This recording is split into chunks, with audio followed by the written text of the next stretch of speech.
Hello, possums. Welcome again to a very special episode of Ibble Dibble, wherein I react to The Duality of Diva with Mariah Carey, the new podcast from Archetypes with Megan. Megan has really been saturating the news cycle of late. Is anyone else finding it much too much? I rented the favorite last night as a palate cleanser. Anyway, onwards. Way back in the fall of 1998, when I was a senior in high school.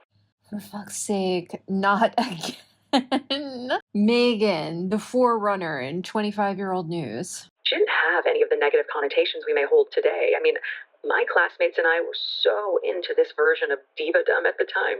No negative connotations have grown up around the word diva in the past 25 years. Diva has always been two sides of one coin. Someone so remarkably talented, La diva, la divina, and for that reason deserved special treatment and were permitted to behave a little badly. It's always been wrapped up in the word.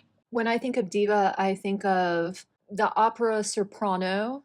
A diva to me is Renee Fleming, Kitty Tikanawa, Maria Callas, of course. When you have pop songs like Beyonce, a diva is a female version of a hustler. She's clearly saying it as a compliment. The song itself was a bit of a joke. Beyonce is a diva. She deserves to be called a diva. That little chorus was just to connect her back to her husband, who always, again, jokes about being a hustler, but is in fact a talented musician and a business mogul. Like ambition, I can't say I've ever heard the word diva used in honest criticism. At most, I've heard it used in a joking, sarcastic manner, as in, why are we waiting so long for the sandwiches?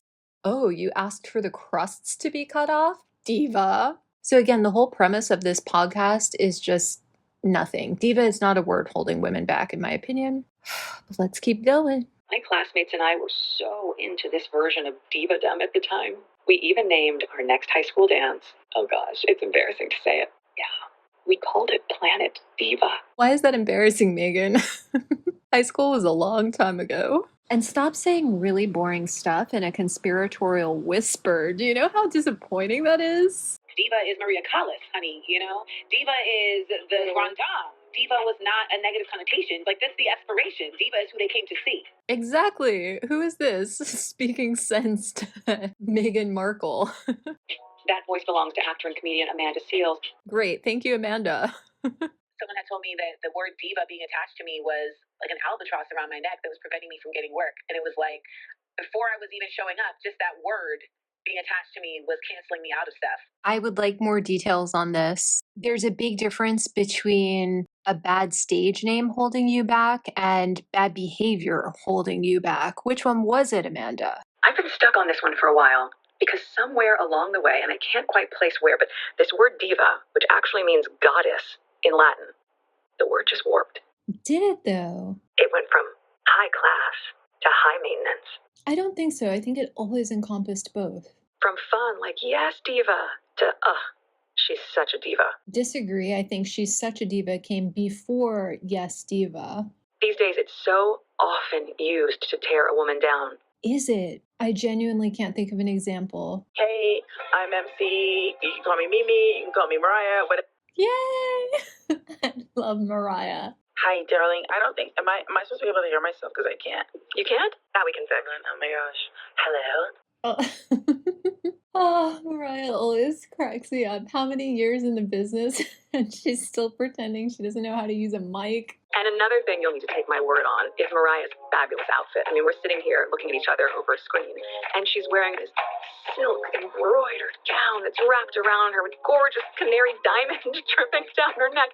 I mean, in other words, this is peak Mariah. When Megan sort of stifles a laugh at Mariah's outfit, did that sound to you like delight and genuine admiration, or did it sound to you like Megan thinks Mariah is tacky?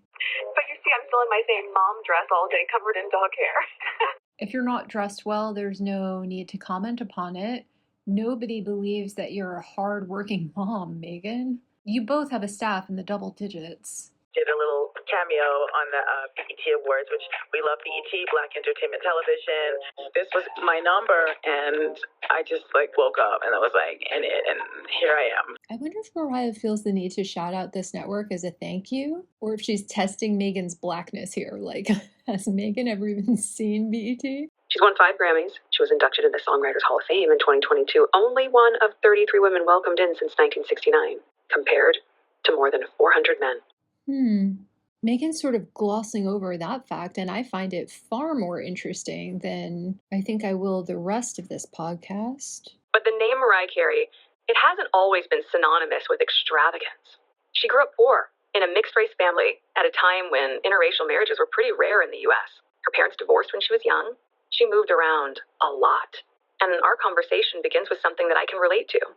Her constant struggle to find her place and to fit in. So I had nothing, no money, nothing. Watch out, Mariah. This sociopath is going to try to steal your childhood and pawn it off as her own. This kid was in the hallway, and he said, Mariah has 3 shirts, and she wears them on rotation. In a world where you're the mixed kid of a full-on white neighborhood, that's what you get. Yeah. No, I think poor kids get picked on for not having stuff, not having enough stuff, not having nice enough stuff, not being groomed well enough, regardless of their color. But I see how baby Mariah could have felt that her poverty was only noted because she was being observed more closely as somebody racially different from her classmates. It's really remarkable how so many people hold on to hurts from their childhood that if they were able to look at them as objective adults, they could let go of, but they remain unable to process those events and feelings as objective bystanders. Did you feel like, I know that this person is, I can tell she's black and white? Yeah. I can tell she's... Yes, I can feel that. Interesting how Megan says, I could feel that, not I could see that. I'm rather more interested in how they understand and identify their own race or ethnicity or whatever word you'd like to use. Representation matters so much, but when you are a woman and you don't see a woman who looks like you somewhere, you came onto the scene, it's like, oh my gosh, someone kind of looks like me.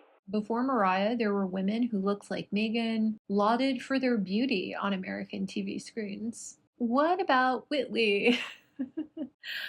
What about Lisa Bonet? Halle Berry, and they were asking her how she felt being treated as a mixed-race woman in the world, and her response was her saying, well, your experience through the world is how people view you. So she said because she was darker in color, she was being treated as a black woman, not as a mixed woman. I'm Megan's age and obviously American, and in my generation, we saw the words black and white sort of go out of style and the phrases Caucasian and African American come into style, and now those in turn have passed out of style. More people are saying just white again, but also people of color, which is both more inclusive but less specific to the Black American experience. At any rate, those of us who grew up with black and white usually continue using it, not because we're so decrepit we can't learn new terminology, but for Halle Berry's reason. People who are going to treat you differently based on your skin color are going to treat you the way you look, not the way you feel. They don't care which country you're from, how much money you have, or how well educated you are. If there's any time in my life that it's been more focused on my race, it's only once I started dating my husband. I'm confused by Megan here because she's claimed that her race was such an issue at school, it inhibited her from having people to sit with at lunchtime, a claim which was debunked in Revenge. But here she gets a little forgetful and admits that not only did race not impede her throughout her life, but it wasn't even commented upon until she married Harry. Starting to understand what it was like to be treated like a black woman, because up until then I had been treated like a mixed woman. So Megan is claiming that though her color didn't change, she somehow dropped a few rungs on the proverbial racist's ladder of treatment from very black, terrible treatment to very white, fantastic treatment. To use one of Megan's favorite phrases, make that make sense. I think she's trying to say that British people are more black and white or more racist overall than Californians and Canadians, and therefore she was treated as much lower than she was used to in the socio-racial pecking order in the UK, and more specifically by the UK press. Also, what does color, race, or ethnicity have to do with divahood? I feel like Mariah just seamlessly segued to a topic she was curious about and is sort of tricking Megan into answering her questions and satisfying her curiosity. Mariah's on fire. Really an unexpected treat. I never expected to hear Mariah Carey and Meghan Markle discuss colorism, that's for sure. Alrighty, as per all my live reacts, I'm cutting this off at 10 minutes for my sanity. I'll be posting these as I edit them. Like, share, and subscribe.